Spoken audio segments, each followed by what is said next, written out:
Good morning students. तो last video में हमने पढ़ा था कंपनी के बारे में कि कंपनी में शेयर कैसे इशू किए जाते हैं या इशू ऑफ शेयर के बारे में हमने पढ़ा था। तो आज पढ़ेंगे हम शेयर का फोरफिटेड कैसे करते हैं या उसको री इशू कैसे करते हैं। तो इशू करना तो आप जानते हो, सबसे पहले क्या ली जाती है एप्लीकेशन, उसके बाद क्या आता है अलॉटमेंट, फिर फर्स्ट कॉल या सेकंड कॉल या फाइनल कॉल। तो सबके एक स्टेप फिक्स है। तो सबसे पहले क्या होगी आपकी एप्लीकेशन रिसीव्ड, फिक्स स्टेप है सर आपकी। तो एप्लीकेशन रिसीव्ड होने के बाद ये तय किया जाता है कि किनको हमें शेयर अलॉट करना है। अगर किसी शेयर होल्डर की एप्लीकेशन में कोई प्रॉब्लम है या कह सकते हैं उसका पिछला रिकॉर्ड खराब है, तो उसकी एप्लीकेशन को क्या करते हैं हम रिजेक्ट, एप्लीकेशन रिजेक्ट। तो एप्लीकेशन रिजेक्ट करने का मतलब होता है उसके एप्लीकेशन मनी को रिफंड करना या वापस करना। तो एप्लीकेशन आने की एंट्री क्या बताई थी मैंने आपको, बैंक अकाउंट या टू इक्विटी शेयर एप्लीकेशन।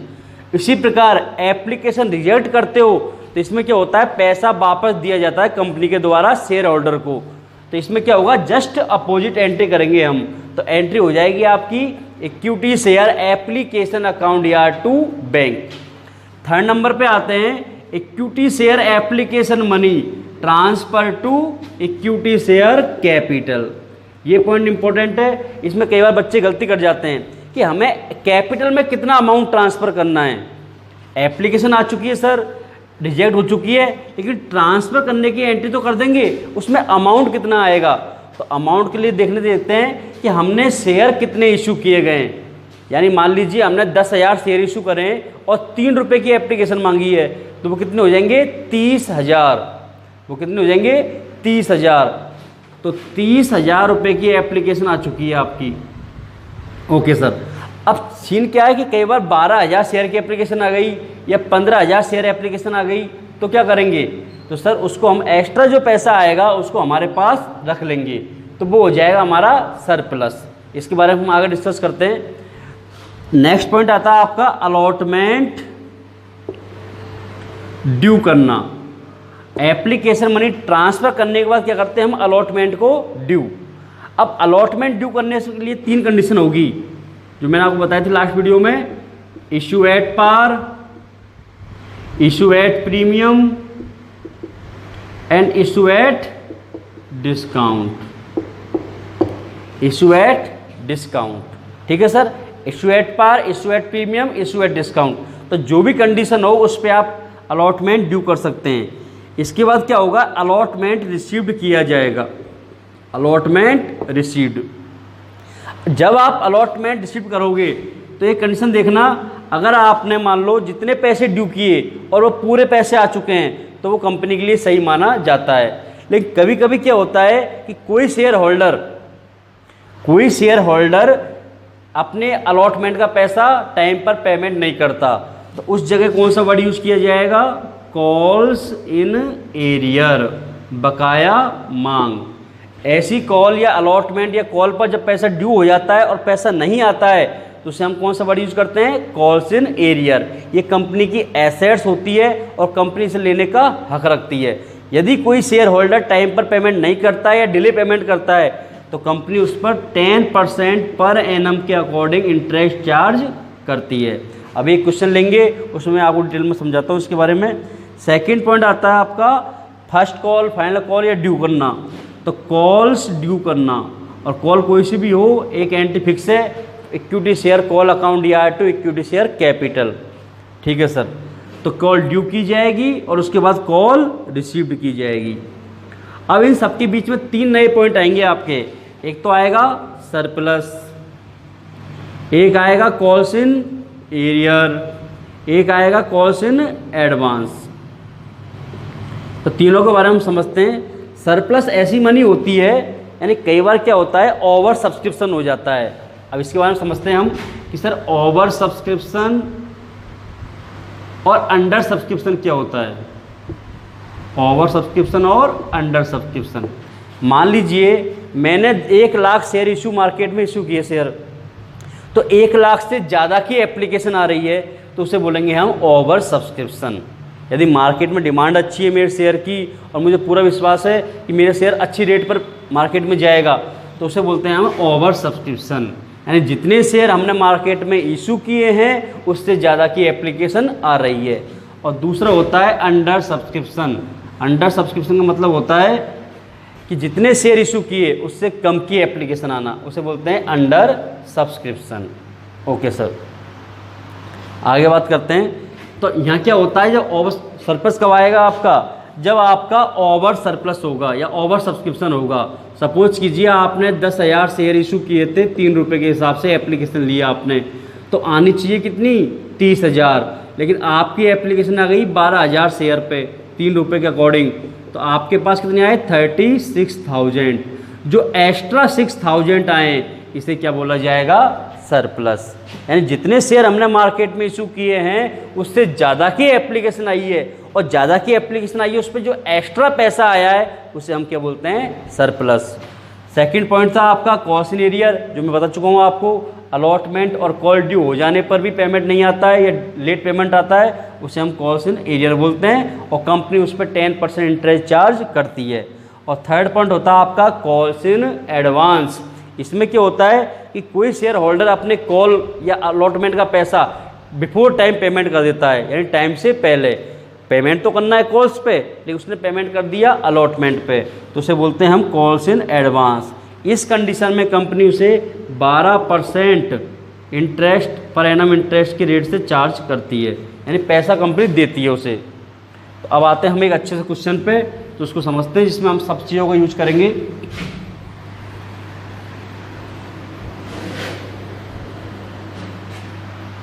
हाँ सर, एक सिंपल सा क्वेश्चन लेते हैं पहले हम। ABC limited issued 40,000 equity share each, 40,000 equity share each 10 रुपये विद 20% प्रीमियम। एट पार वाला सवाल तो आप समझ जाओगे। अब देखते हैं 20% प्रीमियम ऑन एप्लीकेशन 4 रुपये। अब एक बात समझिए आप कि 10 रुपये का शेयर है और 20 रुपये प्रीमियम पे, 20% प्रीमियम पे जा रहा है, तो 10 रुपये का 20% होता है 2 रुपये। तो पैसे कितने आएंगे, 10 तो शेयर के और 2 प्रीमियम के, तो टोटल कितने रिसीव करने हैं हमको, 12। तो एप्लीकेशन पे आ रहे हैं 4, अलॉटमेंट पे ले रहे हैं सर हम 6 रुपये, तो 6 रुपये में विद प्रीमियम लिख देते हैं, with premium.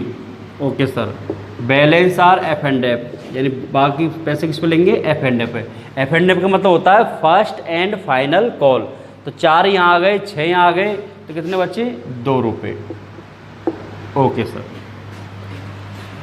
A share holder, ऐसे लिख दो आप, ऑल मनी रिसीव, या ऐसे लिख दो, छोड़ो इसको, application received, application received 50,000 share, 50 को 55 कर लेते हैं हम, चलो 55,000 शेयर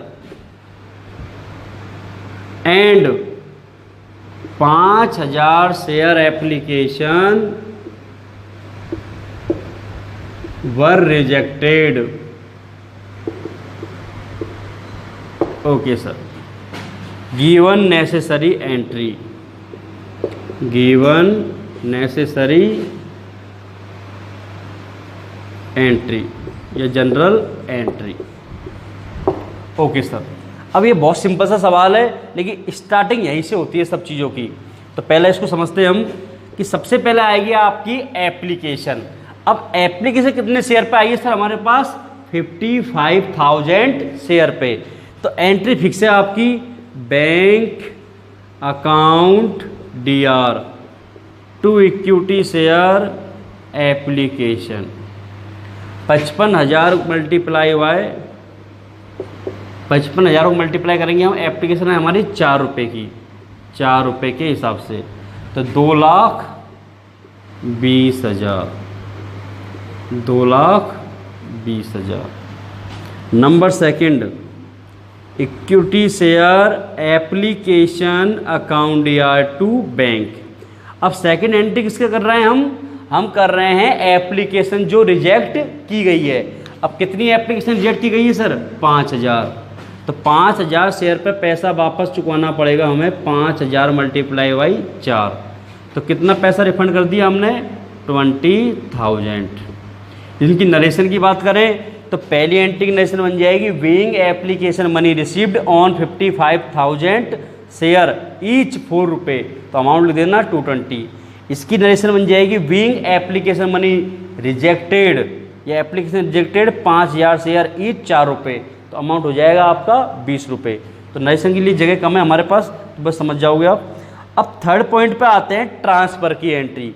तो इक्विटी शेयर कैपिटल में ट्रांसफ़र की एंट्री होती है आपकी इक्विटी शेयर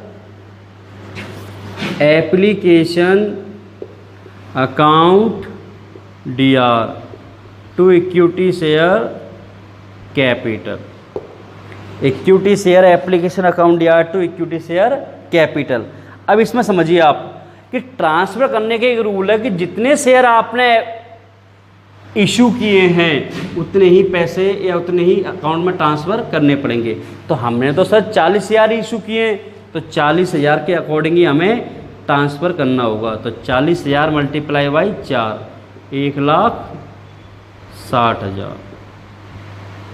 1,60,000। अब आगे सुनिए सर, आगे आते हैं बात कि आपके पास एप्लीकेशन आई 2,20,000 की। 20,000 की एप्लीकेशन आपने रिजेक्ट कर दी। कितने बचे आपके पास? 2 लाख। कितने पैसे बचे हैं आपके पास? 2 लाख, क्योंकि 2,20 में से 20 तो आपके वापस कर दिए और ट्रांसफ़र कर दिया आपने 1,60,000। तो जो एक्स्ट्रा बचे हैं आपके पास 40,000, इसे हम बोलते हैं सरप्लस। दोबारा सुनिए सर, एप्लीकेशन पे आया आपके पास 2,20,000, आपने रिजेक्ट कर दिया एप्लीकेशन, उसके साथ साथ 20,000 आपने रिफंड कर दिए। तो कितने बचे आपके पास? 2 लाख। 2 लाख में से 1,60,000 तो आपने ट्रांसफ़र कर दिए, तो अब कितना पैसा बचा? 40,000। इसे हम बोलते हैं सरप्लस। अब सर इस सरप्लस का करेंगे क्या कि इस पैसे को कंपनी अपने पास रख लेती है और शेयर होल्डर से बोलती है कि जब भी आपका अलॉटमेंट ड्यू होगा उस जगह एडजस्ट कर लेंगे, या सिंपल भाषा में हम बोल देते हैं कि काट लेंगे। तो अब अलॉटमेंट ड्यू करते हैं हम सर। तो अलॉटमेंट ड्यू करने की एंट्री होगी equity share allotment account DIR to equity share capital. अब ड्यू करने की एंट्री हो जाएगी सर आपकी, कितने शेयर है आपके पास? 40,000। तो 40,000 को मल्टीप्लाई करते हैं हम 6 से। अब इसमें प्रीमियम और शामिल है, तो 2 सिक्योरिटी प्रीमियम भी लिखा जाएगा। तो 40,000 को 6 से मल्टीप्लाई करेंगे तो आ जाएगा 240। अब प्रीमियम की बात करते हैं तो 2 रुपये का प्रीमियम है, तो 40,000 गुना 2 करेंगे तो 80,000 का तो क्या हो गया आपका? Security premium. And 40,000 multiply by 4, ये हो गया 1,60,000। तो एप्लीकेशन आने की एंट्री हो गई नंबर 1। दूसरी एप्लीकेशन रिजेक्ट करने की हो गई। थर्ड नंबर आपकी ट्रांसफ़र करने की एंट्री हो गई। एप्लीकेशन मनी को आपने ट्रांसफ़र कर दिया कैपिटल में। और फोर्थ नंबर की एंट्री हो रही है आपकी अलॉटमेंट ड्यू करने की। अब आते हैं हम 5 नंबर की एंट्री करेंगे जिसमें अलॉटमेंट रिसीव्ड होगा। तो 5 नंबर की एंट्री करते हैं अलॉटमेंट रिसीव्ड होने की। अब अलॉटमेंट रिसीव कर रहे हो आप, तो एक बात ध्यान देनी पड़ेगी सर आपको कि आपने अलॉटमेंट ड्यू कितने से किया है? 2,40,000 से। और आपके पास सरप्लस कितना है? 40,000। यानी आप ऐसे कह सकते हो कि किसी से आप 2,40,000 रुपये ले रहे हो और उससे आपने पहले ही 40,000 रुपये ले रखे हैं, या आपके पास उसके 40,000 रुपये एडवांस रखे हुए हैं। तो लेने कितने? 240, और उसके हमारे पास कितने रखे हुए हैं? 40। तो एक तरह से एडजस्ट करके या काट कर कितना रुपये लेने होंगे उससे? 2 लाख रुपये। कि 240 में से 40 तो हम डिडक्ट कर देंगे और 2 लाख रुपये ले लेंगे। तो एंट्री हो जाएगी bank account DIR, bank account DIR। फिर हो जाएगा अब सरप्लस काटने की एंट्री हो जाएगी एप्लीकेशन अकाउंट DIR। क्वेश्चन लिख दो आप, सरप्लस काटा हमने टू इक्विटी शेयर अलॉटमेंट। तो अब अलॉटमेंट पे आने तो चाहिए 2,40,000, उसमें से 40,000 तो आपके एडजस्ट हो गए। अब काट पीट के कितने आएंगे आपके पास? 2 लाख रुपए। अलॉटमेंट ड्यू किया 240 से, उसमें 40,000 आपने एडजस्ट कर दिए। अब एडजस्ट करने के बाद कितने रुपए आए आपके पास? 2 लाख। यानी जो आपके पास सरप्लस आया था उसका आपने एडजस्टमेंट कर दिया। 6 नंबर और सेकंड लास्ट एंट्री हो जाएगी आपकी first and final call due करने की एंट्री। तो equity share first and final call account DR to equity share capital. अब ड्यू करने की एंट्री की बात करें तो 40,000 शेयर है, 2 रुपये के हिसाब से कितने से ड्यू हो जाएगी आपकी? 80,000 से। 80,000 से ड्यू हो चुकी है और लास्ट में क्या कर लेंगे? रिसीव्ड। यहाँ पर अपने कॉस्ट इन एरियर और कॉस्ट इन एडवांस की बात नहीं की है, केवल सरप्लस का पॉइंट समझाया मैंने आपको। तो अब सिंपल एंट्री हो जाएगी, पूरे पैसे आ जाएंगे। तो bank account DR to equity share first and final call. तो पूरे पैसे आ जाएंगे। तो कितनी एंट्री हो जाएगी आपकी? 80,000 रुपये। ठीक है सर, ये आपका एक सिंपल सवाल बना है जिसमें आपने सरप्लस को समझा है। अब एक क्वेश्चन और समझाता हूँ जिसमें हम ध्यान रखेंगे कॉस्ट इन एरियर का। ओके सर, तो पहले आपको कॉस्ट इन एडवांस का समझ में आ जाएगा, एक कॉस्ट इन एरियर का समझ में आ जाएगा और एक सरप्लस का समझ में आ जाएगा। तो ये 3 बेसिक पॉइंट है, इनको समझने के बाद आप एक बड़ा क्वेश्चन करने के लायक हो जाओगे। ये बड़ा क्वेश्चन कर सकते हो आप। तो अब क्वेश्चन लेते हैं कॉस्ट इन एरियर को ध्यान में रखते हुए। कॉल्स इन एरियर, इसके इंटरेस्ट की बात करेंगे अपन, लेकिन पहले आप सिंपल समझिए कॉस्ट इन एरियर को। तो एक सिंपल सवाल लेता हूँ मैं आपको बिना कोई इंटरेस्ट वाला। ABC limited issued 25,000 equity share, each 10 रुपये विद 10% प्रीमियम। तो 10 रुपये का शेयर कितने का हो गया? 11 का। एप्लीकेशन 3 रुपये, अलॉटमेंट 5 रुपये with premium and F&F first and final call 3 रुपये।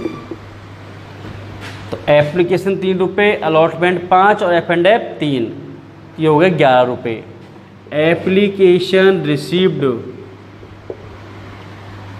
30,000 शेयर, कितने की शेयर किया पूछना है आपके पास? 30,000। Application received 30,000 share and 5,000 share application were rejected. Okay sir, एक लाइन और लिख लीजिए। ए शेयर होल्डर्स अलॉटेड। अब अलॉटेड मतलब होता है उसको शेयर मिले। अलॉटेड 3,000 शेयर, डिड नॉट, ऐसा बोल सकते हो, allotment money paid with F&F। एक शेयर होल्डर सर हमारे पास जिसके पास कितने शेयर है? 3,000। उसने क्या किया है? अलॉटमेंट का पैसा F&F पे जाके चुकाया है। यानी ये कह सकते हो एप्लीकेशन तो आ ही चुकी है उससे, अलॉटमेंट पे जो पैसा आना था वो पैसा आया नहीं है, उसको वो क्या कर रहा है? अलॉटमेंट का पैसा F&F पे जाकर पेड कर रहा है। तो F&F पे चुका रहा है जाकर, तो लेट पेमेंट हो रहा है, इसे हम बोलेंगे कॉस्ट इन एरियर। तो आइए देखते हैं। तो फर्स्ट एंट्री फिक्स है आपकी एप्लीकेशन रिसीव्ड होने की। Bank account DR to equity share application.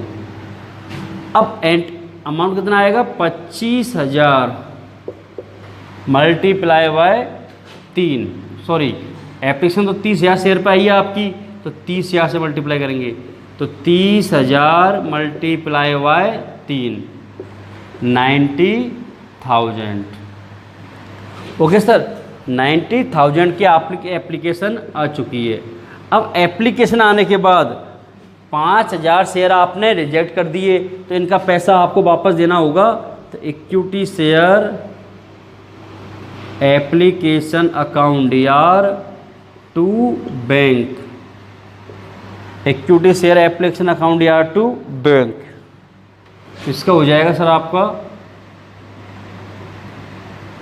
होंगे आपका इक्विटी शेयर एप्लीकेशन अकाउंट यार टू बैंक। तो 5,000 मल्टीप्लाई बाई 3, 15,000। थर्ड पॉइंट आएगा आपका ट्रांसफ़र करने की एंट्री। तो दोबारा वही पॉइंट आ रहा है कि ट्रांसफ़र कितना किया जाएगा। तो ट्रांसफ़र हमेशा उतना ही किया जाता है जितना आपने शेयर इशू किए हैं मार्केट में। तो एंट्री करिए equity share application account DR to equity share capital, equity share application account DR to equity share capital. कितना हो जाएगा आपका 25,000 मल्टीप्लाई बाय 3, 75,000 रुपये। तो सिंपल सी बात हो गई सर, आपके पास 90,000 की एप्लीकेशन आई है, 15,000 आपने रिजेक्ट कर दिए और 75,000 आपने ट्रांसफ़र। तो हम कह सकते हैं कि हमारे पास कोई भी सरप्लस नहीं है। अब आते हैं हम अलॉटमेंट ड्यू करने की एंट्री। तो equity share allotment account DR to equity share capital, और साथ में आ जाएगा आपका सिक्योरिटी प्रीमियम। तो अलॉटमेंट पे आ रहा है आपका 5 रुपये, तो मल्टीप्लाई करते हैं 25,000 मल्टीप्लाई बाय 5, ये हो गया 1,25,000। और 25,000 में 1 रुपये क्या है आपका सिक्योरिटी प्रीमियम। तो 25,000 गुना 1 करेंगे तो 25,000 तो आपका प्रीमियम, और 25,000 गुना 4, 1,00,000 रुपये क्या आपका, 1,00,000 रुपये क्या आपका कैपिटल का। तो आप एक तरह से कह सकते हो कि 1,25,000 रुपये हमें अलॉटमेंट पर लेने हैं और कोई सरप्लस नहीं है, तो पूरे पूरे पैसे आएंगे। लेकिन सर एक नोट डाल के लिखते हैं पहले, एक शेयर होल्डर है जिसके पास 3,000 शेयर है, उसने अलॉटमेंट का पैसा नहीं चुकाया, यानी चुकाया है लेकिन F&A पर जाके। तो 3,000 गुना 5 करना सर, तो ये हो जाएगा 15,000 रुपये। ये आपका क्या है कॉल्स इन एरियर। दोबारा समझिए, हमारे पास अलॉटमेंट पे 1,25,000 रुपये आने चाहिए, 25,000 शेयर पर 5 रुपये के हिसाब से। लेकिन एक शेयर होल्डर जिसके पास 3,000 शेयर है, उसने पेमेंट नहीं किया है 5 रुपये के हिसाब से, तो कितना बाकी है 15,000। तो 1,25,000 में से 15 बाकी रह गए, तो कितने आएंगे आपके पास 1,10,000। तो एंट्री हो जाएगी बैंक अकाउंट DR 1,10,000। एरियर, तो calls in arrear account DR 15,000। To allotment to equity share allotment हो जाएगा सर आपका 1,25,000। दोबारा समझिए, अलॉटमेंट पे चाहिए थे आपको 1,25,000 रुपये, जिसमें से 15,000 आपके बकाया है, यानी आए नहीं है। तो कितने आए आपके 1,10,000। और लास्ट पॉइंट है हमारा फाइनल कॉल ड्यू करना। तो equity share first and final call account DR to equity share capital. तो इसमें क्या हुआ सर, आपको एक तरफ देखते हैं कि आपके पास 25,000 शेयर है और 3 रुपये की फाइनल कॉल। तो 25,000 गुना 3, 75,000 रुपये आप फाइनल कॉल ड्यू कर दिया आपने। ओके सर, ड्यू करने के बाद अब यहाँ क्या होगा, 75 तो इसके आएंगे ही आएंगे, 15,000 जो बाकी थे वो इसके साथ आ रहे हैं। यानी आप कह सकते हो कि फर्स्ट एंड फाइनल कॉल जो 75,000 की है, उसके साथ में हमारे 15,000 जो अलॉटमेंट पे बाकी रह गए थे वो भी आ रहे हैं। तो एक तरह से 75,000 और 15,000 होते हैं 90,000। तो हमारे पास कितने रुपए आ रहे हैं 90,000। तो bank account DR 90,000 to equity share first and final call to calls in arrear. तो 90,000 में से 75,000 तो F&F है और 15,000 क्या आपकी cost in area. Okay sir, तो ये आपका क्वेश्चन कंप्लीट। तो अगले कुछ चैप्टर आएगा या अगले वीडियो जब भी आएगा हमारा, तो उसमें हम इसमें इंटरेस्ट और इंक्लूड करेंगे। ठीक है सर, तो अभी आप इतना पढ़िए, फिर आप देखते हैं, और थोड़ा सा वीडियो को रेगुलर देखते रहना ताकि आपको अंडरस्टैंड होता रहे प्रॉपरली बेस में चीज़। Thank you sir.